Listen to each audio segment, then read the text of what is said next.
আপনার আভিজাত্যের প্রতীক, আপনার রুচির প্রতীক। এটা বলে কতটুকু পর্দা, সেক্ষেত্রে আমি দুইটা মত উল্লেখ করেছিলাম। মত নাম্বার 1, সারা শরীর ঢেকে রাখবে, ফেসটা খোলা রাখবে, হাত খোলা রাখবে, এটা একটা মত।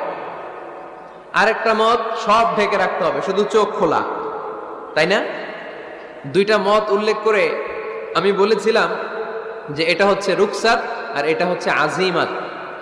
আমি এও বলেছি যে এর চেয়ে শ্রেষ্ঠ পর্দার হতে পারে না, শুধু চোখ খোলা, সব ঢেকে রাখতে হবে, এটা শ্রেষ্ঠ পর্দা, এর চেয়ে ভালো পর্দার হতে পারে না। আমি নিজেও সাজেস্ট করি এটা, যে শুধু চোখ খোলা থাকবে। আবার ওই প্রশ্নের উত্তরে এও বলেছি চেহারা হচ্ছে সৌন্দর্যের রাজধানী, চেহারাই যদি দেখা হয়ে যায় তো সব দেখা হয়ে যায়, এজন্য এটা আমি সাজেস্ট করেছি। তারপরে এরা আমারে ধাক্কাইতে ধাক্কাইতে ওই মতের দিকে নিতে চায়, আছে না নাই?